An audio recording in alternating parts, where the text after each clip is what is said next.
Hi, everybody. Welcome to this episode of Freedom Frequency, the second episode of Freedom Frequency.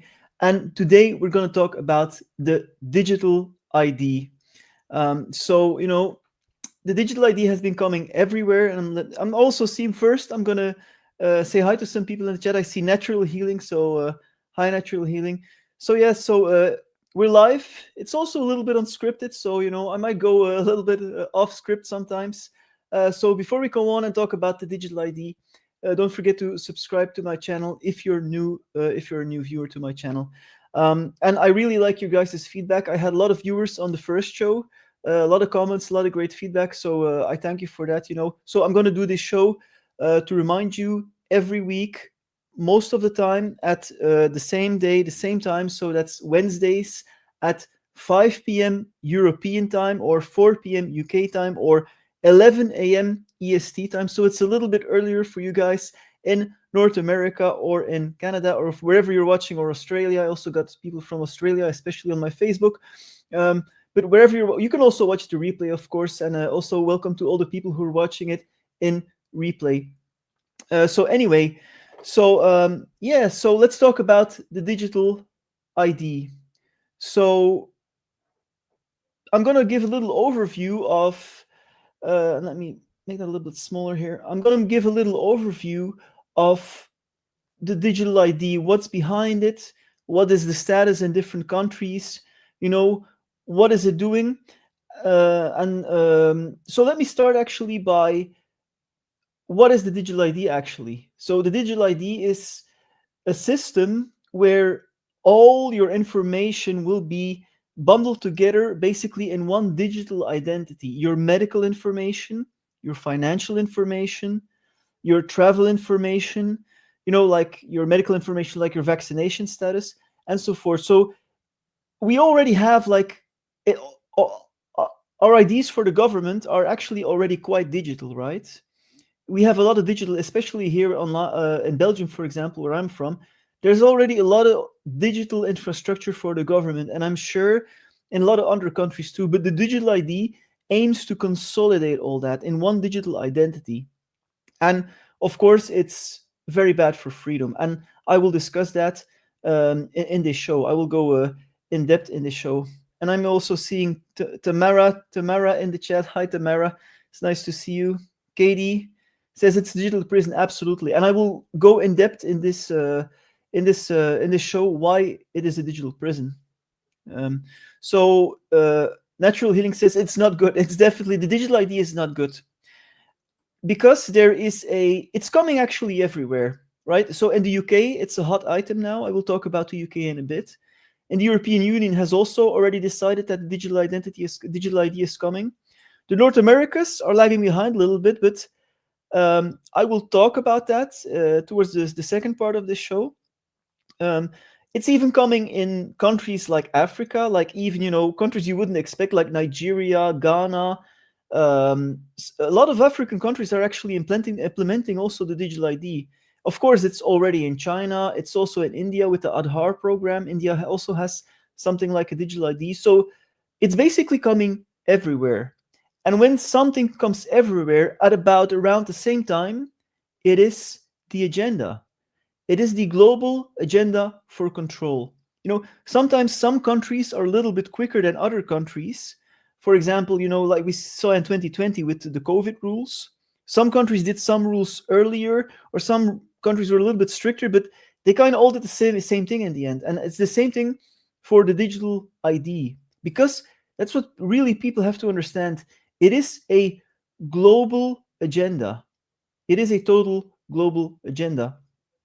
So let me talk a little bit first about the UK. So in the UK, they've decided that the digital ID will be implemented, and it will be mandatory. So let me play you this clip here of Prime Minister Keir Starmer, who says it will be mandatory. So let me play that clip here. Today, I am announcing this government will make a new free of charge digital ID mandatory for the right to work by the end of this Parliament. Let me spell that out. You will not be able to work in the United Kingdom if you do not have digital ID. It's as simple as that. Because decent, pragmatic, fair-minded people, they want us to tackle the issues that they see around them. And of course, the truth is, we won't solve our problems if we don't also take on the root causes, looking upstream to tackle. So you see here how totalitarian this sounds? You will not be able to work without a digital ID, and it will be mandatory. And what's the excuse they use? He said it in the video. It's to combat illegal immigration. I mean, what a joke. It's his government and all the governments that were into it before them that, brought in these illegal migrants by the millions into UK and in other countries, in Canada, in Europe, in the States. It's George Soros behind it. It's the same club, it's the same cult behind it. And now so they created a problem, and now they're going to use the digital ID as an excuse to, they're going to use illegal immigration as an excuse to introduce the digital ID. I mean, it's a total joke. I mean, it's so once you see it, it's so transparent. The deception is so obvious that it becomes kind of laughable, in my opinion. So not good, actually, not good, because they if you can't work without a digital ID, employers will, for example, be mandated to ask for this digital ID, and if you have it, if you don't have it, you don't have a job. This is very limiting on freedom, just because you don't have this stupid digital ID that the governments decide you need to have. It's absolutely ridiculous. But the good news is there's a lot of backlash in the United Kingdom, and I'm going to show you guys. So there's a petition started, and I'm going to show it here to you for an official petition for the UK Parliament, and it already has 2.6 million signatures, which is incredible. So, and it's just, you can see it just adds up real time. So this is actually a total success, actually. So many people. I mean, I think the UK has about 80 million or 60 million inhabitants. So this is a pretty large number. This is quite incredible. So that is the good news. Digital ID is the good news is there's a lot of resistance. 2.6 million people, and it says here, I don't know if you guys seeing it. So Parliament will consider this for a debate for any petition that gets more than 100,000 signatures, and the government will respond to.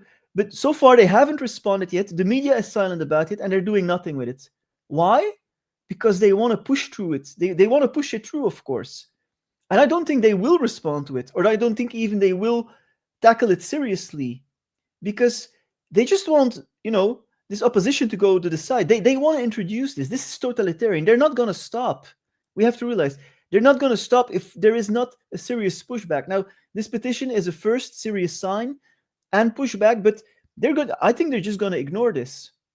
And we have to remember, nobody voted for this digital ID. People vote for somebody, and they say, oh, they when they want to get elected, they say, oh, we're going to do this and this and this, but they never fulfill on their promises. Instead, they're doing other things. They're Trojan horses. No politician ever came into power promoting a digital ID, but that's what they do. It's a huge issue. It's a deception. It's how modern politics works. You say one thing, then you come into office and you don't do it. I mean, it's the same like the Trump administration. I'm going to talk about the Trump administration a little bit. A lot of people in his administration said we're going to release the Epstein files. They still haven't been released. Now, instead, he's doing deals with Pfizer. I'm going to talk about that at the end of the show. And it's like that in every country. So, but what I want to say here is we have a lot of power to push back. There's also a protest in London planned on the October 18th. So this one here, so which is going to be a mass protest in London, mass non-compliance protest in London, 1 p.m. on Saturday, the 18th of October, against the digital ID. And this is what needs to happen. We need to voice our opinion, and we also need to come out on the street, just like in 2020, with the quote-unquote health crisis. I also went to protests in Brussels, during 2020, because this is when it matters most. We need to voice our opinion. We need to let our voices hear, even on the streets. And I also want to show you guys a little bit about the history of digital IDs in the UK, because history has shown that it is possible to resist if there is enough opposition And I'm feeling there's a lot of opposition, with 2.6 million signatures, that it can be stopped. And let me show you this clip here from the channel bigbrotherwatch.co.uk, who is speaking out against, to credits to them for this video, who is speaking out against the digital ID. So let's listen to this. ID card from World War II. Every British person had to carry one and produce it on demand to police officers and soldiers. But this mandatory ID scheme didn't last long. People got sick of the authoritarian nature of producing papers, and they protested against them, ripping them up, setting fire to them, and eventually, Churchill's government scrapped them in 1952. Then, Tony Blair tried to bring them back. We think it is legitimate and right in this day and age to ask people to carry identity cards. But he failed. Within 100 days, we believe we can scrap the ID cards. Now we face an even bigger threat. 1 year ago, the government told us that we would never get a digital ID system. It wasn't even in the Labour Party manifesto. But Keir Starmer recently told his cabinet and the media that he is considering plans for a mandatory digital ID scheme after influential Labour think tanks, including the Tony Blair Institute, piled on the pressure. So very interesting, right? That they couldn't push it through even after World War II. It was there for a few years, but it got scrapped because of opposition. That's why we got to keep opposing this. And they also talk about, at the end of the clip, about Tony Blair, who's pushing this. And I will talk about, well, let's talk about Tony Blair now, actually. So one of the forces that is really behind this in the UK is Tony Blair and his think tank institute. Because Tony Blair is a total agenda guy. Is a total agenda guy. I mean, if Tony Blair speaks, the agenda speaks. This guy has sold his soul to the dystopian agenda of the elites, Tony Blair. And he's still like a shadow figure in the background. So just look at what Tony Blair pushes to see what the government will push, right? If the global cult wants it, Tony Blair wants it, and then the government will implement it. That's how it goes, in the UK. So let me play here this clip of Tony Blair, and you can see how much he's been speaking. This is a clip I put together over 5 years of Tony Blair speaking on different occasions, promoting the digital ID. So let's listen to this.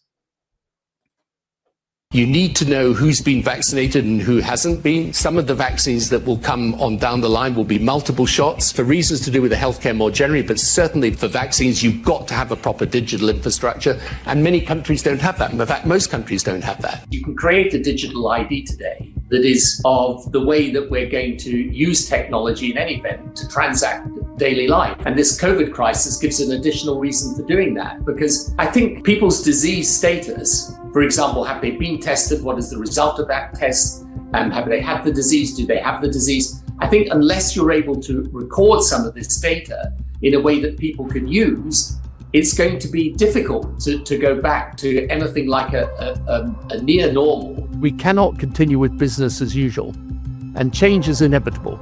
This is where technology, like digital ID, becomes critical. My institute's own analysis shows that introducing this in the UK would save at least $2 billion a year, and likely more, by reducing losses to fraud, improving tax collection, and better targeting of state support.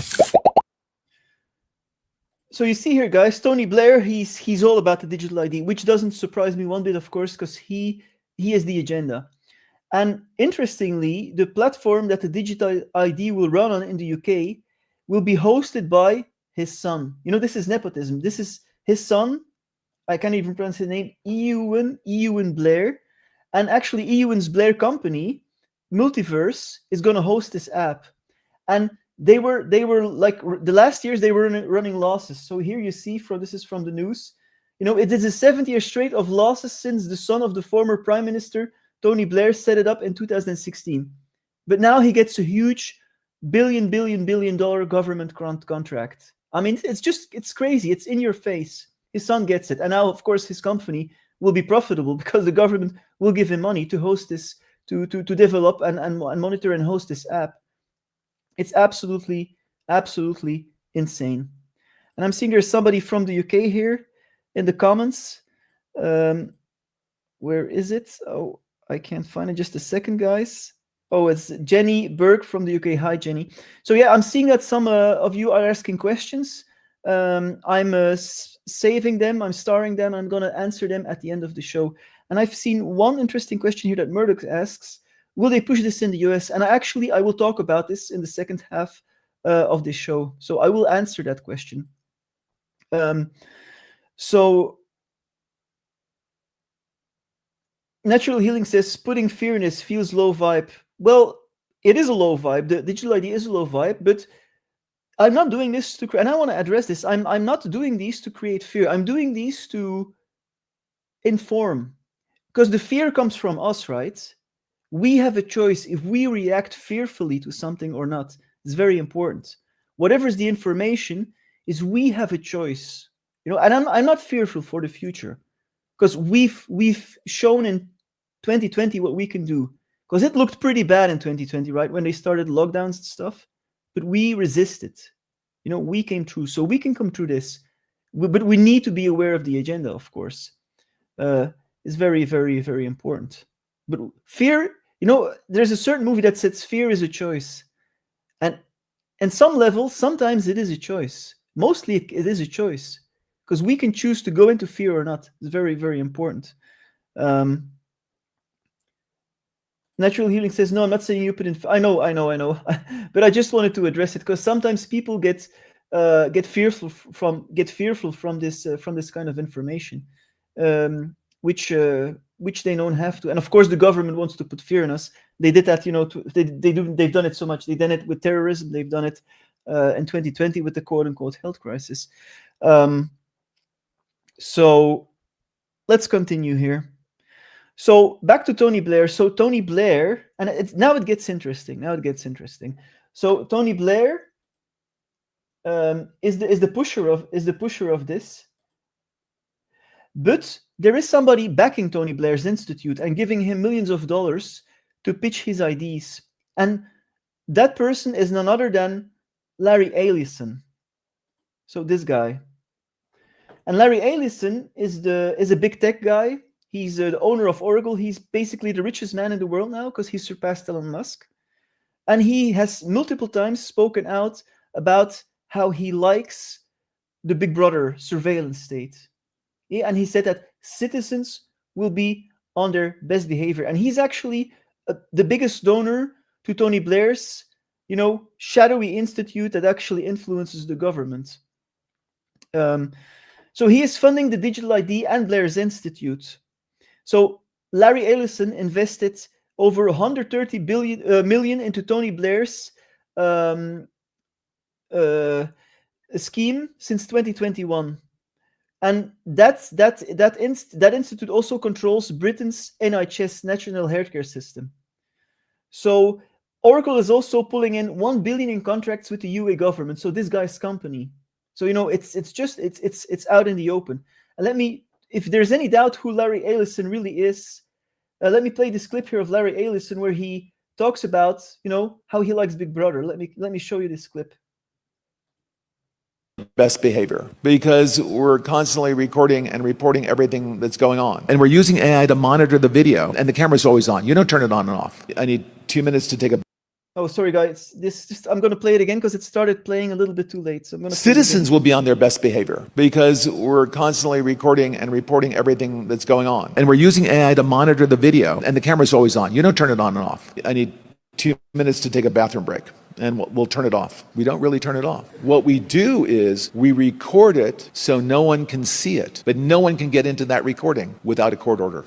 Citizens will be. So see, this is absolutely insane. This guy is absolutely a Big Brother proponent, and he's funding also the US. Larry Ellison is going to take over TikTok in the US. So TikTok will be totally controlled by this guy. I mean, it's insane, and he's funding Tony Blair. So this is where the connection with the Trump administration comes in, because I don't know if you guys remember, this guy, Larry Ellison, was brought on day 2 of Trump's presidency in the White House to promote mRNA cancer vaccines. So this is the guy here that Trump brought on stage on day 2 of his presidency. And I'm going to play you this clip here. So this was Trump in January. Here, so I want to thank him. One of the great. This was not the clip. I'm sorry, guys. I got the wrong clip here. Just a sec. It's here. From having a nice life. It's my honor to welcome three of the world's leading technology CEOs. And in the case of Larry Ellison, it's well beyond technology. He's sort of CEO of everything. He's an amazing man, an amazing business person. So see, Larry Ellison, this is the same Larry Ellison that is funding Tony Blair, that is funding the digital ID in the UK and funding a lot of other things, taking over TikTok, funding Project Stargate in the US, because Trump also announced Project Stargate, remember, $500 billion for AI for these guys. I'm saying it is a global agenda. It's everywhere. It's at the highest level. Countries don't matter. It's in the UK, it's in the US, and it's the same players. I mean, last week in the last week's show, I talked about the tech deal between the Trump administration, between the US and the UK government. So the big tech companies like Microsoft are gonna implement and support and finance the digital control structure in the UK, the digital ID. It's the US Trump administration is helping to roll out this control grid in the UK. Microsoft is involved. BlackRock is involved. From Larry Fink, I talked about that last week. Larry Fink, who is a Trump insider, who is now head of the World Economic Forum. It's one big club. It's one big club.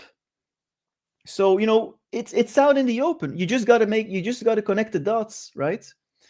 So also we can't forget that also the Trump administration. So this is again the connection with the United States. The Trump administration launched this health tracking system with big tech's help. Remember this? This was just like 2 months ago, where they're also implementing it, but they're taking a different route in the United States. Is they are doing it through health. So they're reorganizing health databases and they're creating a health tracking system with big tech's help. So it's absolutely insane.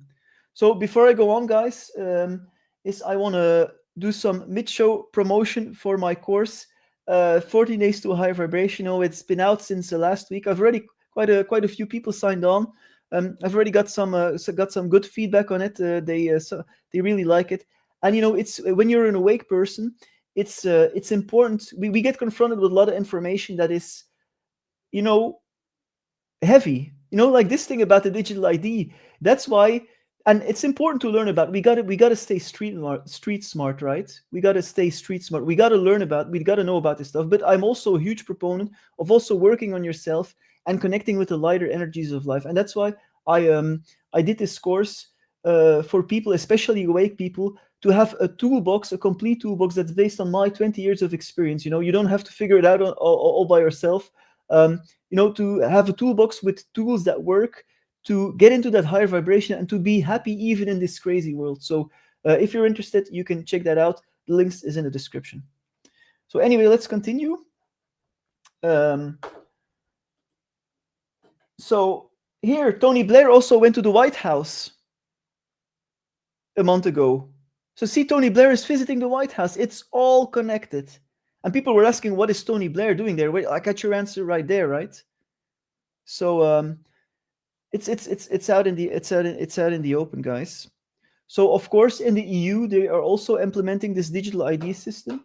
Let me bring it up here.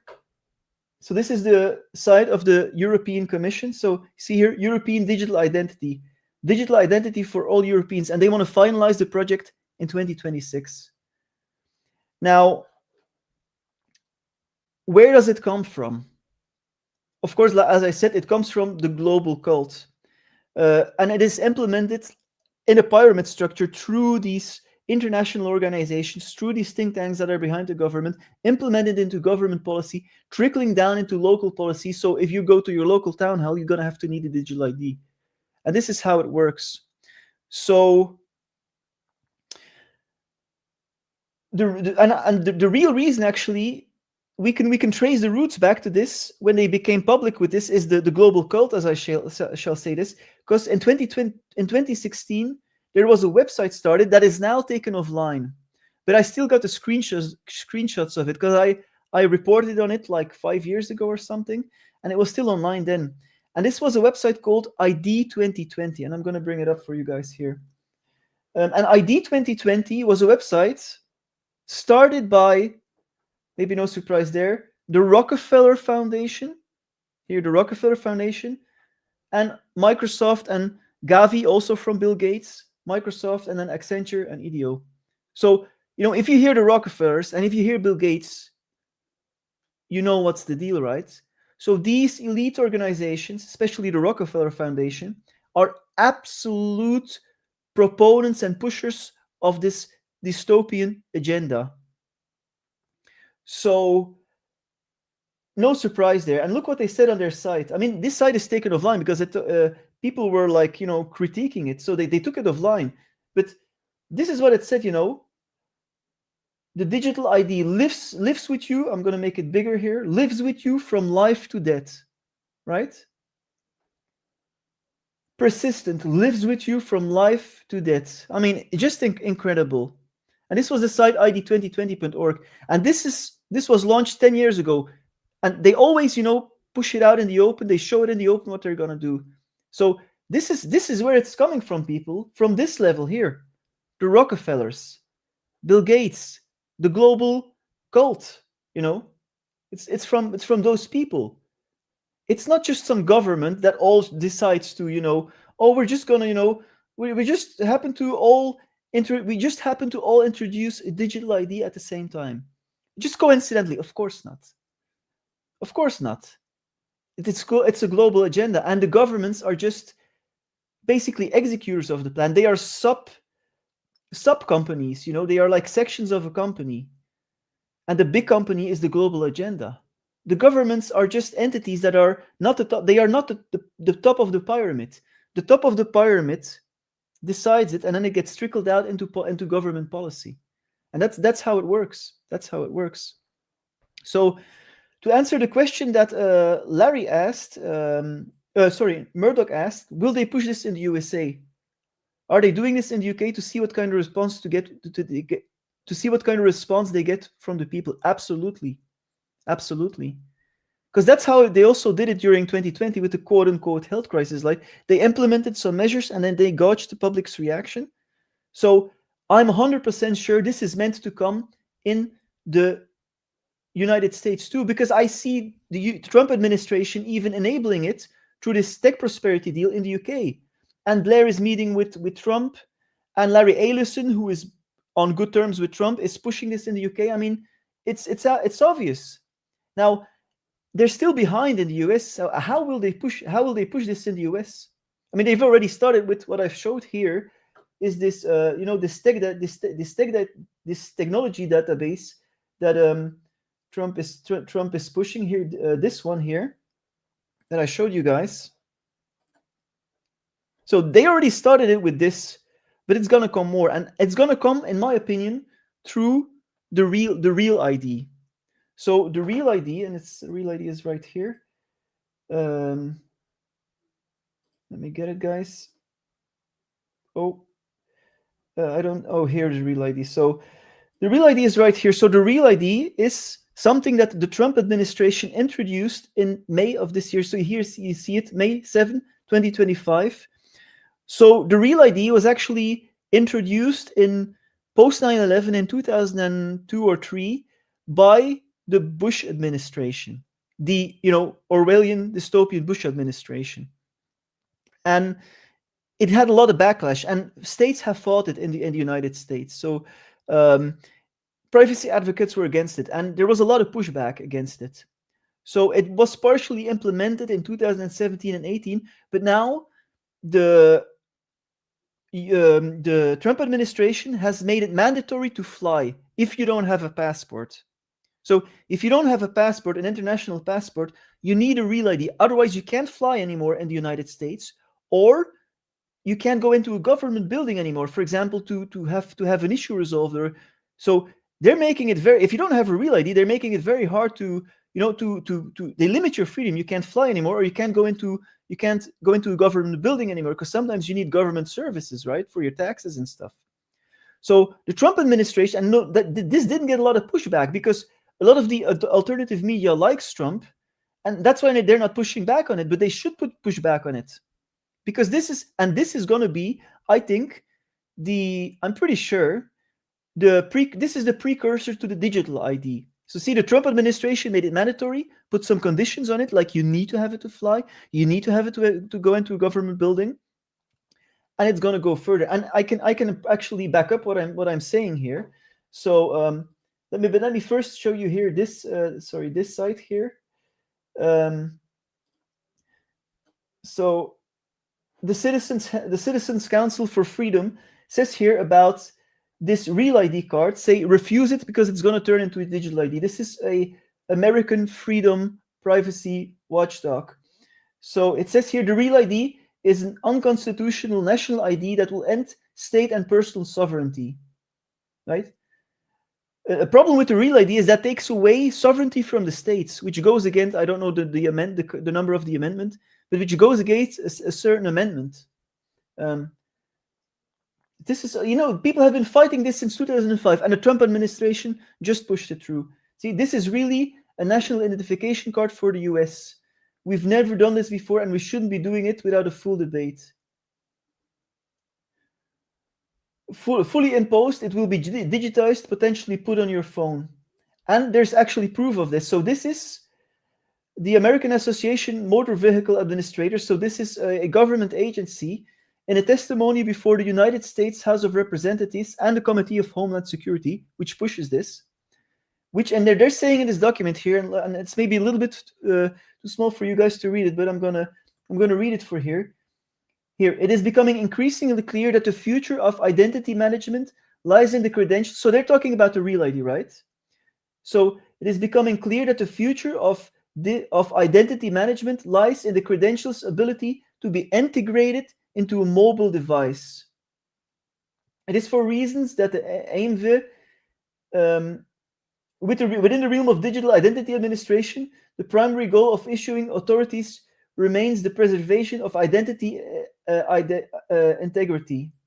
So here they're admitting, because they're talking about the real identity management innovation here, looking beyond the real ID. Here you see it here. So in this document in 2023, they're admitting that they want to transform, that they're looking to transform this real ID into a digital ID.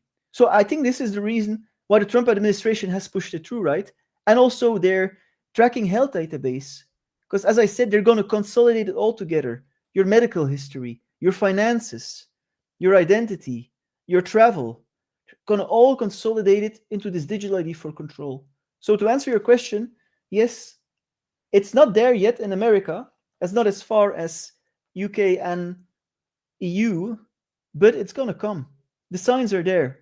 I mean, the signs are without a doubt there. So let's continue here. So to close off this discussion, so what actually can they do with a digital ID?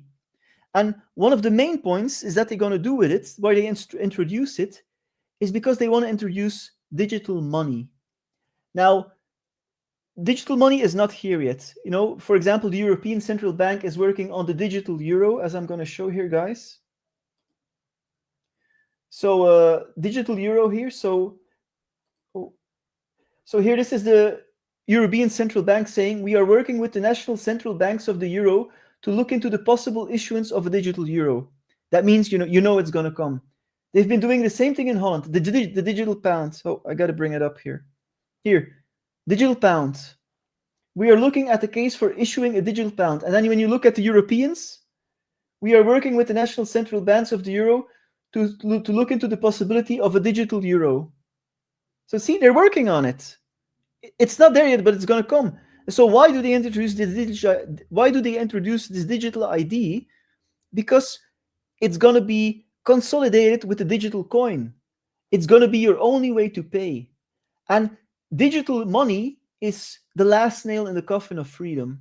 Because with digital money, they can completely, programmable money, they can completely control you. I mean, our money is already partly digital, but we still can kind of decide what we do with it. But if you have digital money, they can program it. For example, they can say to you, they can link it with carbon credits. For example, if you buy 10 steaks in the store, or you bought too much meat, you can't buy any more meat with your money. That's what they can do.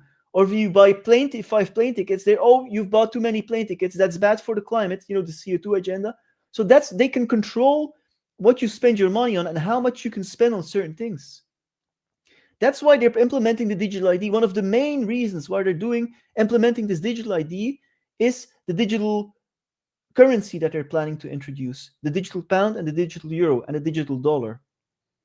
That's why they're doing it. One of the main reasons, because they do it in phases, right? First, they introduce the digital ID, and then they're introducing the digital euro or the digital dollar or whatever, the digital pound, because it's all about control. It's all about control, and digital money is a big nail in the coffin of freedom, because they can control so much. They can even program it to expire. For example, you get a payout from your bank, and then you have to use this money within a certain amount of time. They can control so much more with it. So to recap, the digital ID will link your finances, link your travel history, link your social media activity. That's one I didn't talk about, actually. So in the EU and in the UK, they're already looking at controlling access to the internet. So there might come a time when to just go online or use social media, you have to link it with your digital ID. So your social media will be also consolidated on your digital ID. And for example, what if you say something about the government that the government doesn't like? They can shut your ID down with programmable money, and you can't buy anything anymore. I remember in Canada with the trucker protests, the truckers' bank accounts were frozen by the government because they were protesting for freedom. Remember that? And with the digital ID, it only becomes easier for them, because then your whole social media will be linked on it, because they want to control freedom of speech. They want to control access to the internet. These guys are totalitarian, make no mistake about it. So if you go on Facebook or whatever, and then it's linked to your digital ID, they got it all in this digital ID. That's their goal. That is their goal. Tamara says this is insane. It is insane. It is absolutely insane, and that's why we got to keep speaking about it, and that's why I'm speaking out about this. I've been speaking out about this the last 20 years, because I saw it coming. When COVID hit, I saw it. It's their end game. It was their end game, and this is part of their end game. This digital ID. Frequency says, I won't accept it.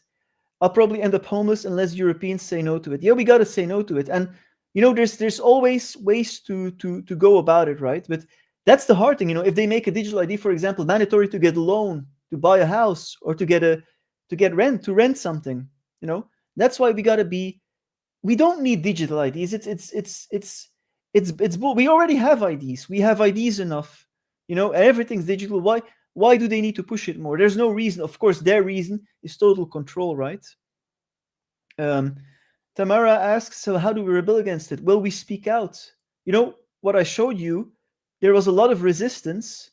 When there's enough resistance, they can't implement their plan. Like I showed you in the history, that the Brits were able to get rid of it. Their national passports that they had to have on them all the time and show the cops. Actually, in Belgium, that's already the case. You have to have your passport on you all the time, which the Belgians got used to it.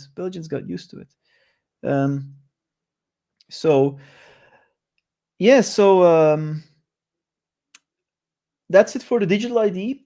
And to close off, I want to switch a little bit, and I want to talk about a press conference that Trump had in the White House yesterday. And he invited Albert Bourla, the CEO of Pfizer, the jab company that produced so many jabs for COVID. So he invited actually Albert Bourla in the White House and called him his friend. And they're doing a $70 billion deal now with Pfizer. I mean, if this is like the last nail in the coffin for the MAGA movement, I don't know what it is. Unless people still believe it's some form of 5D chess, which I've been clear about it on my show, guys. I don't believe it anymore. Because how is 5D chess doing a $70 billion deal with Pfizer? And actually, he invited Albert Bourla to the White House already 7 months ago for the first time. And Albert got booed. So it's not Albert Bourla got booed. So it's not like Trump doesn't know. His public doesn't like the jab guy from Pfizer. So let me play the clip here from 7 months ago where our Albert Bourla, CEO of Pfizer, got booed. One of the great businessmen. We also have the head of Pfizer here, so I want to thank him. One of the great great people, one of the great businessmen. Thank you, Albert. Thank you. Thank you very much. Thank you very much. So see how he got booed? So it's not like Trump doesn't. This was in the White House. Albert Bourla got booed in the White House. And now what happens? This is from yesterday. And I'm going to play this. And it's total for you guys. It's just like a 1 minute long. I mean, it's insane. Where are the other companies other than Pfizer? Are you expecting them to come They're all later? with us. And I was honored to have Albert be the first. He's done a fantastic job with, as you know, with the COVID. He did a fantastic job with a lot of things. He's a leader, and Pfizer is. I mean, he did a fantastic job with COVID. Really? How can you still say that? It's incredible. Is right at the top. You know, it's there. Eli Lilly has been fantastic also, your friend, my friend. And they're all coming in over the next week. We're making deals with all of them. And I'm curious, where are the other companies other Oh, sorry guys, this is the short version of the clip. I seem to have loaded in the wrong one. So you're seeing here, Trump is like, he's inviting Albert Bourla again. He's saying, you know, Pfizer, he's my friend. But I'm going to play for you guys the long version of this clip. So just let me give a few moments while I load it in. Gotta be quick here. Just give me a sec, guys. Okay, so this is the long version. So I'll skip the first part that you've already seen. Pfizer? Are you expecting? fantastic also, your friend, my friend. And they're all coming in over the next week. We're making deals with all of them.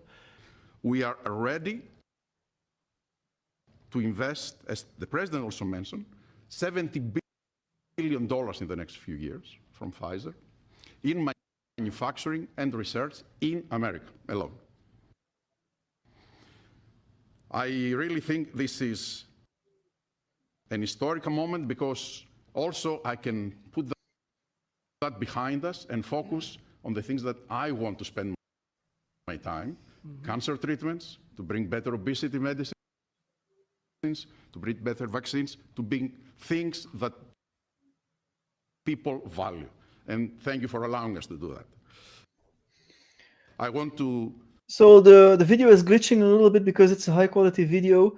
But so basically here, Albert Bourla takes the stand, you know, and now Albert Bourla goes on to thank RFK even and Trump. Thank So it's Secretary insane. Kennedy. I want to thank Secretary Latnik. Your leadership helped us to pull that together. You are the mastermind of everything, and without the brilliant way that you designed the whole thing, we wouldn't be able to make it happen. But you were even more brilliant because you had someone in your team that he was the driving force behind everything. And I don't have words to thank you for your integrity. And it is what you have said. We created trust from day one. And that was the most important thing that allowed us to be able to pull very difficult negotiations. Of course, also I want to thank So it's the U.S. trade representative, who is also. So this is insane, right? He's like thanking everybody. He's standing there like the king in the White House. Heavily engaged, and he's probably the first trade representative that I have seen that cares about our industry and cares to do something about unfair situations out there, but more than anyone else. Mr. President, I want to thank you, for your leadership and frankly for your friendship. Thank you. Albert, thank you very much. Great job. Great job. Thank you very much, Albert. Great job. I mean, at this point, they're basically laughing in our face, right? You know, it's there. Oh, at this point, they're basically laughing in our faces.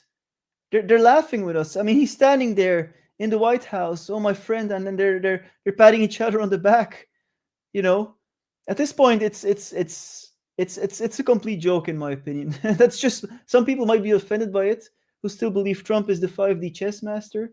But you know, doing a $70 billion deal with the US isn't 5D chess. It's the reality, you know. So it's it's become a total joke in my opinion. Anyway, I'm at the end of the show. I'm going to take some questions. I'm going to go over your comments, guys, to see what is here. So Maaike Roeleveld from Holland says, I am Dutch and most of the Dutch people will follow blindly. It is true that most people follow blindly, but we need a significant enough amount of people to resist it. Here in Belgium, we also got a lot of followers who just blindly accept it. But it's the minority that keeps it together. Like just like in 2020, the majority followed it, but there was a sizable minority who gave enough pushback. And we never were forced to take, what they want to put in your arm, because we pushed back. So that's very important. Katie says, well, I'm not going to repeat it, but I think it speaks for itself. Why are these companies like Pfizer still being given free rein? It's just incredible.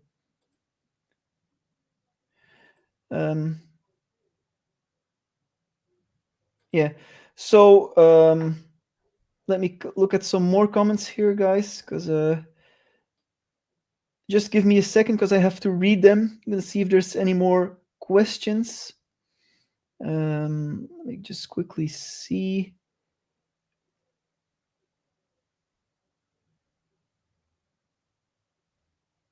Just a second, guys. Okay, I'm seeing no questions anymore. So anyway, thanks for watching, everybody. I really appreciate it, especially if you watch live, and for those who can make it live, I also really appreciate it. Don't forget to subscribe to my channel. Don't forget to check out my course. It's about that's important too. We talk about conspiracies, but we gotta take care of our the energy side of it, our frequency, our vibration. And it really helps, because I do my meditations every day, based on this in the morning, and it really helps me to connect with that lighter side of life. Because as a conspiracy researcher, I've written a book about it. Sometimes I delve into heavy subjects, so that really helps me to keep the spirits high and to not be totally in those months of the low vibrations. Frequency says, have a good one, and yes, thank you too. So thank you everybody for watching. I'll see you next week for another episode of Freedom Frequency. Bye-bye.